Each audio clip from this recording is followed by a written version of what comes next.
پوچھا پوچھنے والے نے کہ کیا اللہ کے اختیار میں نہیں تھا کہ شیطان آدم کو سجدہ کر لے؟ آ گیا نا سوال اختیار کا۔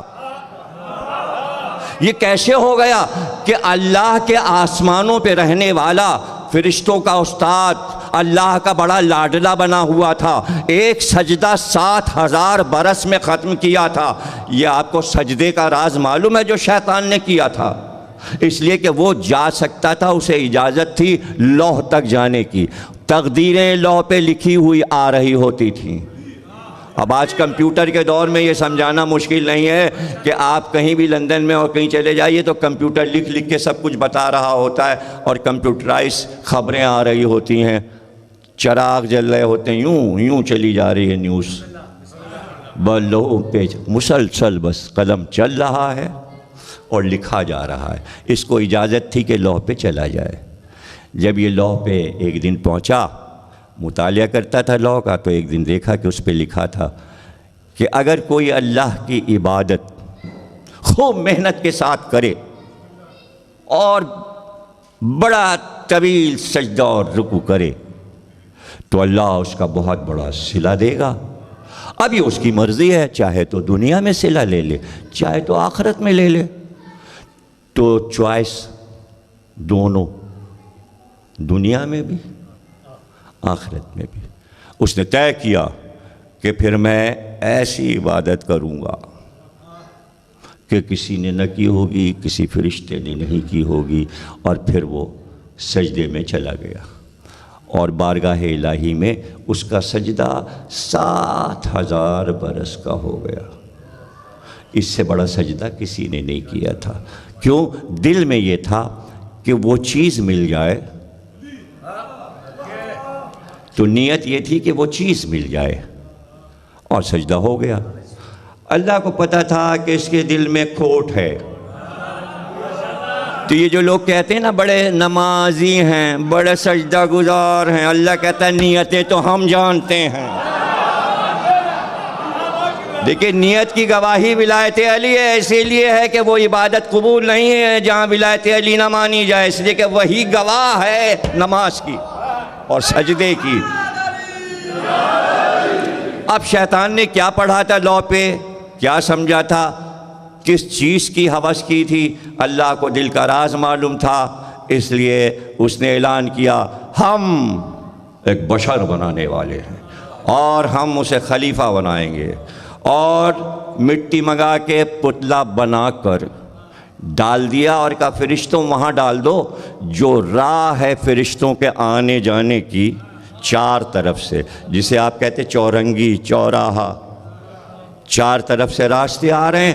اب جب وہاں ڈال دیا گیا وہ پتلا مٹی کا بنا کر، 25,000 برس تک وہ پتلا پڑا رہا۔ 25,000 برس وہ پتلا پڑا رہا۔ جب فرشتے گزرتے تھے تو دیکھ کے کہتے تھے تجھے اللہ نے بڑی محبت سے بنایا ہے، تجھ سے کوئی بڑا کام اللہ لینے والا ہے، تو قابل تعظیم ہے، تو جھک کے ادب سے سر جھکا کے نکلتے تھے۔ جب شیطان ادھر سے نکلتا تو ٹھوکر مارتا تھا، ہمیں معلوم ہے تجھے کیوں بنایا جا رہا ہے۔ سمجھے نا؟ اب یہ سب مناظر تو اللہ دیکھ رہا ہے نا۔ یہ کون بیان کر رہا ہے؟ یہ ہمارے چھٹے امام بیان کر رہے ہیں۔ ہمیں ان کی باتوں پہ، ان کی سچائی پر تاریخ کی باتوں سے زیادہ اعتبار ہے۔ جو معصوم کہہ رہا ہے، اب پوچھنے والے نے، راوی نے پوچھا یہ تو بتائیے کیا اللہ کے اختیار میں نہیں تھا کہ شیطان کو سجدہ کروا دے؟ وہ مولوی بڑا یوٹیوب پہ بیٹھا کہہ رہا ہے اللہ کا اختیار۔ معصوم سے پوچھو اللہ کا اختیار کیا ہے، تو ایسا راوی تو ہو جو اتنی اونچی بات پوچھے۔ اس لیے کہ سوال کرنے کا سلیقہ بھی تو آنا چاہیے، ہر ایک کو سوال کرنا نہیں آتا ہے۔ معرفت والے بیٹھے تھے، انہوں نے پوچھا کہ شیطان کو کیا سجدہ اللہ نہیں کروا سکتا تھا؟ تو آپ نے فرمایا اللہ نے حکم دیا کہ سجدہ ہو۔ کیا عمدہ حدیث ہے امام کی، میں جب پڑھتا ہوں سناتا ہوں تو جھوم رہا ہوتا ہوں اندر سے۔ امام نے کیسے بیان کیا ہوگا اور کیسے سننے والے امام کے جملے پر جھوم رہے ہوں گے اس محفل میں، امام صادق کی محفل میں۔ امام نے فرمایا کہ حکم ہوا کہ سجدہ ہو، اللہ نے نہیں چاہا کہ سجدہ ہو۔ ارے بھائی کہاں بیٹھے ہو؟ ولایت سمجھا رہا ہوں، منزل تک پہنچ گیا ہوں، بیچ سے مڑ کے چلے نہ جانا غدیر کی طرح بھائی، کہ راستے الگ الگ ہو گئے۔ وہاں تک جب پہنچے غدیر تک، کوئی ادھر گیا، کوئی ادھر گیا، کوئی ادھر گیا، جتنے راستے اپنائے اتنے ہی فرقے بنے جی۔ سب دور دور سے آئے تھے، گاؤں دیہاتوں سے، یہاں سے وہاں سے، یمن سے، ادھر سے، بصرے سے، عراق سے، ادھر سے ادھر سے۔ واپسی میں راستے بدل گئے، پیغام تو سن لیا، اب کون کیا پیغام لے کے جا رہا ہے کیا پتہ۔ حکم ہوا کہ سجدہ ہو، نہیں چاہا کہ سجدہ ہو۔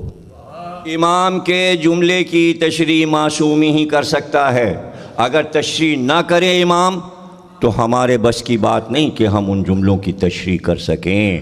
امام نے فرمایا کہ اللہ نے حکم دیا کہ آدم کو سجدہ ہو، سب نے سجدہ کیا، لیکن شیطان اکڑ کے الگ استادہ ہے اللہ کے مقابلے پر۔ اب کیا اللہ کو نہیں پتا کہ سب سجدے میں جائیں گے؟ یہ نہیں جائے گا، تو اپنی لاج رکھنے کے لیے جیسے ہی دیکھتا کہ نیت اس کی یہ نہیں کرے گا، پیشانی پکڑ کے یوں کرتا اور سب کے سب۔ نہیں سمجھے بھائی، خدا کے لیے سمجھو، اگر سمجھ لیتے نا تو سب چیخ رہے ہوتے۔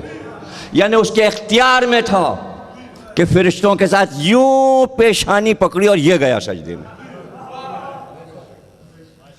حکم دیا کہ سجدہ ہو، مگر نہیں چاہا کہ سجدہ ہو۔ بھئی نہیں چاہا کہ پیشانی پکڑ کے جھکا دے تو کیا ہوتا؟ اختیار تو اس کا ظاہر ہو جاتا،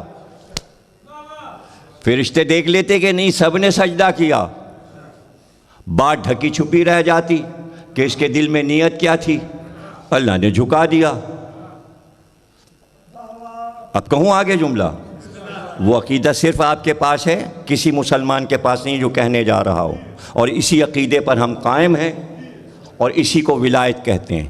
اللہ نے نہیں چاہا کہ بالجبر پیشانی پکڑ کے سجدہ کروائے، اس لیے کہ جیسے ہی شیطان کو پیشانی پکڑ کے سجدے میں جھکاتا تو وہ اکڑ کے کہتا نہیں بس چلا نہ تیرا، جبر سے کروایا تو اللہ کا عدل ختم ہو جاتا۔